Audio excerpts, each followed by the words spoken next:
사랑하는 성도 여러분, 그리고 진리를 찾는 모든 분들께 주님의 이름으로 평안을 전합니다. 이 귀한 말씀을 듣기 전에 잠시 시간을 내어 구독과 좋아요를 눌러주시면 하나님의 은혜로운 메시지가 더 많은 영혼에게 닿는 귀한 사역에 동참하시게 됩니다. 여러분의 작은 손길이 누군가에게는 인생을 바꾸는 빛이 될 수 있습니다. 참여하시는 모든 분들의 삶에 하나님의 축복이 가득하기를 기도합니다. 최근 전 세계 기독교인들 사이에서 특히 인터넷을 중심으로 다가오는 9월에 무언가 예언적인 사건이 일어날 것이라는 이야기가 빠르게 퍼지고 있습니다. 어떤 이들은 교회의 휴거를 주장하고 또 다른 이들은 강력한 성령의 부으심이 있을 것이라고 말합니다. 이러한 주장들은 과연 성경적인 근거를 가지고 있는 것일까요? 성경은 분명히 그 날과 그 시는 아무도 모른다고 말씀하셨습니다. 하지만 동시에 마지막 때의 징조들을 분별하라고도 가르치셨습니다. 오늘 우리는 이 뜨거운 주제를 함께 탐구하며 특별히 유대인의 절기 중 하나인 나팔절에 숨겨진 놀라운 비밀과 사도 바울이 우리에게 남긴 마지막 때에 대한 중요한 경고를 깊이 살펴보고자 합니다. 이 시간 성령께서 우리의 마음과 생각을 열어주시어 하나님의 깊은 뜻을 깨닫는 은혜가 있기를 소망합니다. 이야기의 시작은 하나의 흥미로운 성경 해석에서 비롯됩니다. 구약 성경 호세아 6장 2절에는 이런 말씀이 있습니다. 여호와께서 이틀 후에 우리를 살리시며 셋째 날에 우리를 일으키시리니 우리가 그의 앞에서 살리라. 많은 성경학자들은 성경에서 하루가 1000년을 상징하는 경우가 많다는 점에 주목합니다. 베드로후서 3장 8절에서도 주께는 하루가 1000년 같고 1000년이 하루 같다고 말씀하셨죠. 이 관점에서 호세아의 예언을 다시 보면 이틀 후, 즉 2000년 후에 하나님께서 우리를 다시 살리신다는 의미로 해석될 수 있습니다. 어떤 학자들은 예수님께서 서기 32년경에 십자가에 못 박히셨다고 주장합니다.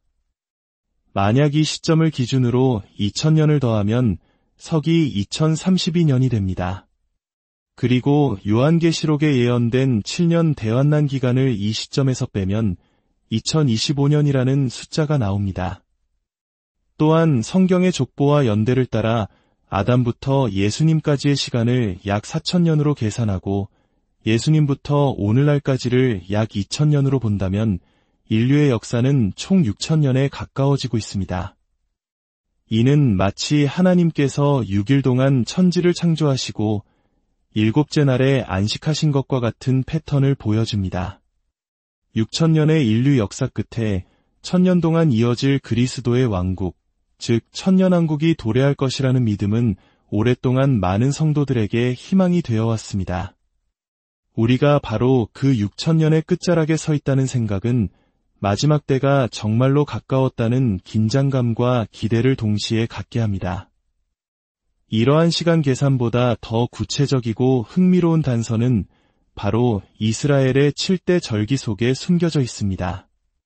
하나님께서 이스라엘 백성에게 지키라고 명령하신 이 절기들은 단순히 과거를 기념하는 행사가 아니라 앞으로 일어날 일들에 대한 하나님의 완벽한 예언이자 청사진입니다. 봄에 있는 4가지 절기, 즉 유월절, 무교절, 초실절, 오순절은 이미 예수님의 초림, 즉 첫 번째 오심을 통해 완벽하게 성취되었습니다.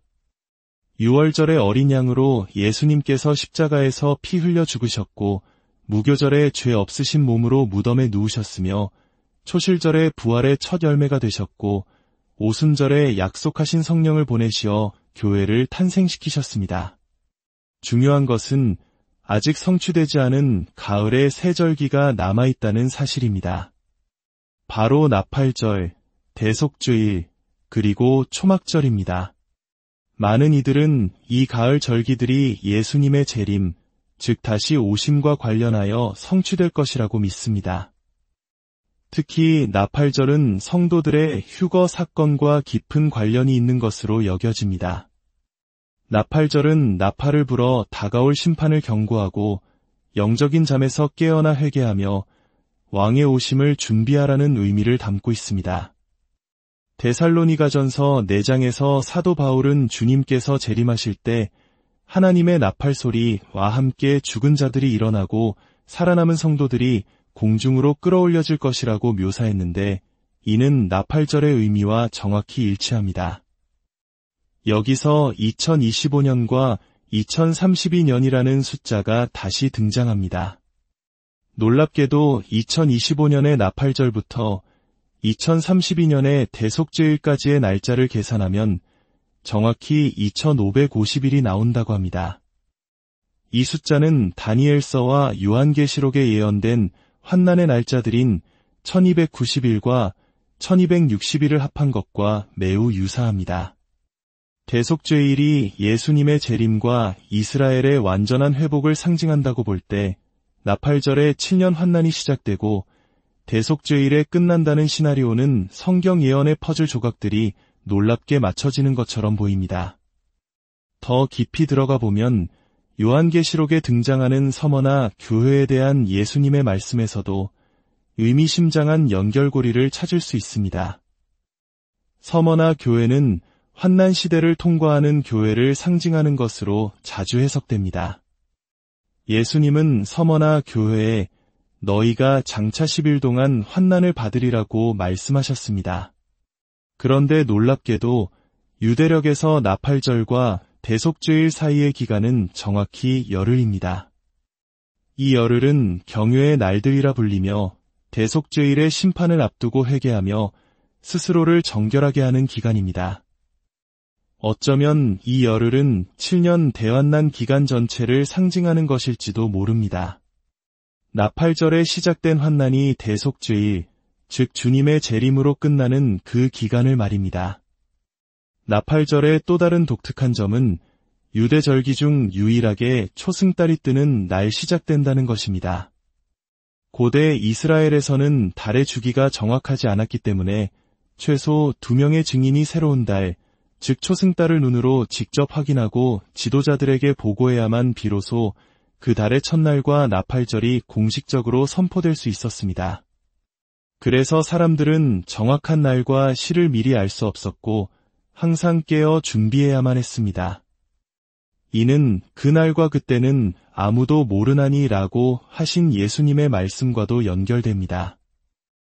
또한 두 증인이라는 개념은 요한계시록 11장에 등장하는 두 증인을 떠올리게 합니다.